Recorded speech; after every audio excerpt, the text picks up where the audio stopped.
What is up everyone, thank you so much for joining me today.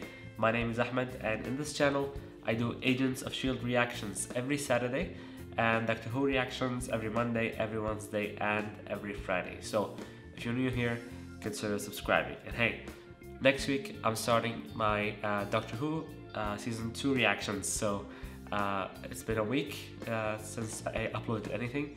I've been sick for the past week.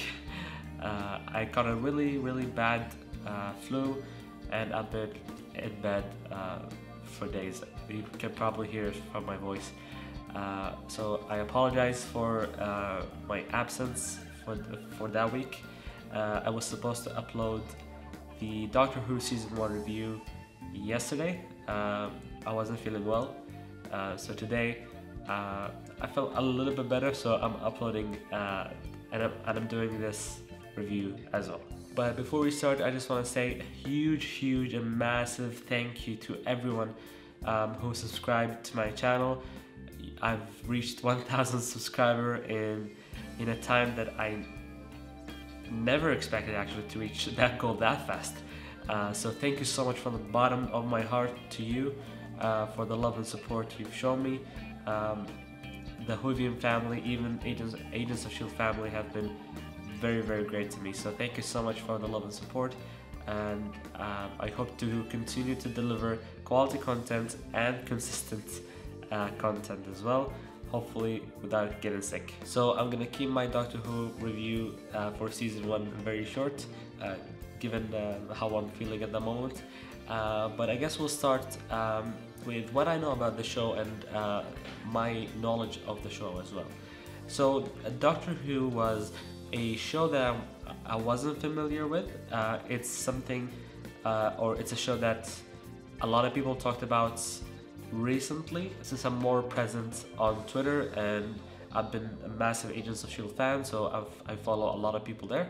And a few of these people actually talked about Doctor Who and they kept saying great things about it, and I thought that I should give it a chance for sure. The only thing that I know is that there are multiple doctors. I didn't know that it's the same doctor every time, but changing their shape or how they look. I knew that there is a female doctor, which I thought was very cool, and should have happened before. I also knew that John Barrowman was in it. I knew David Tennant was in it because I watched him on Jessica Jones. He was fantastic, absolutely fantastic. Moving on to the plot of the show. So basically I'm just gonna give you what I understood watching the show. So the show is about a time traveler. No, scrap that. A Time Lord who is probably 900 years old. His planet or his people were vanished and destroyed during the Time War with the Daleks. So the Doctor is the last survivor of the Time Lords. So the Doctor travels through time and space, saving civilizations and changing the course of history. It's a fun time and it's a fun thing to do, I guess, travel through time and space and not having to worry about anything else really. So what do I know about the producers, the director, and the actors themselves? So I think Russell Davies is the one that brought the show back, and I think he was a massive Doctor Who fan, and the show has been gone I think since the 1989, and then there was a movie I think in 1996. And then I think he was lobbying to get Doctor Who back on BBC, and he succeeded in 2005 with the revival of Doctor Who series and the launch of Series 1 in 2005. Producers wise, the one that I know is Russell Davies as well, since he brought the show back. He's the executive producer. And then from the actors, I knew Christopher Eccleston from The Leftovers. He is such an amazing talent there. And I also know John Barrowman. And that's about it, to be honest. I don't know anyone else. Billie Piper is actually a nice surprise for me. She's a fantastic actress. Such a huge range she has. Her laughter is contagious. The way she shows emotions, the way she cries, it really speaks volume of her ability and her talent, which is amazing. So let's talk about the direction of the show and the plot of the story for season 1. I thought the start of season 1 and the story that they were trying to tell was a bit vague at the beginning. It seemed a bit random that oh, I'm just a Time Lord, I'm a time traveler, and I'm gonna travel through time and space, and just have random or go to random places, save random people, and then go to the next one, and then go to your next stop, your next time, or your next place. So it wasn't really obvious. The only thing that I noticed that might have linked each episode to each other was the Bad Wolf reference, because it was episode 1, episode 2, even to the Aliens of London and World War III, there wasn't really a theme that connected each episode to each other. I mean, except for the two-parter. The second thing regarding the direction of the show and the plot was the Time War and the Doctor keeping referencing that Time War that they had between the Time Lords and the Daleks.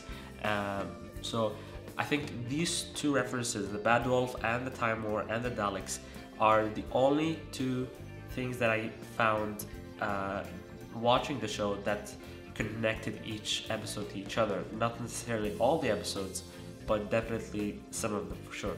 So talking about the script of the show, I thought the script was absolutely fantastic. The script was fantastic, it was amazing. I didn't find anything that was cheesy, even though I think the show was intended for kids. Maybe I'm just a kid still, but I didn't find it cheesy at all. Maybe the first episode, yes, for sure. First 2 episodes. But then otherwise, I think the show has been great. Even the banter and the jokes inside, I really enjoyed them. And I think the dialogue for sure for me won me over. It didn't sound cheap or cheesy at all. I mean, if you watch some of the maybe shows that are directed to teens more often, these shows tend to be a little bit cheesy, which is why I don't watch them. But this one, even though it was family oriented and directed to the family, I really enjoyed the scripts, and I thought it was very well written. There were little to non-existent plot holes that I noticed. So I really enjoyed the scripts. I really enjoyed the way that they did it, and the way that they wrote it, the banter that they had between some of the characters.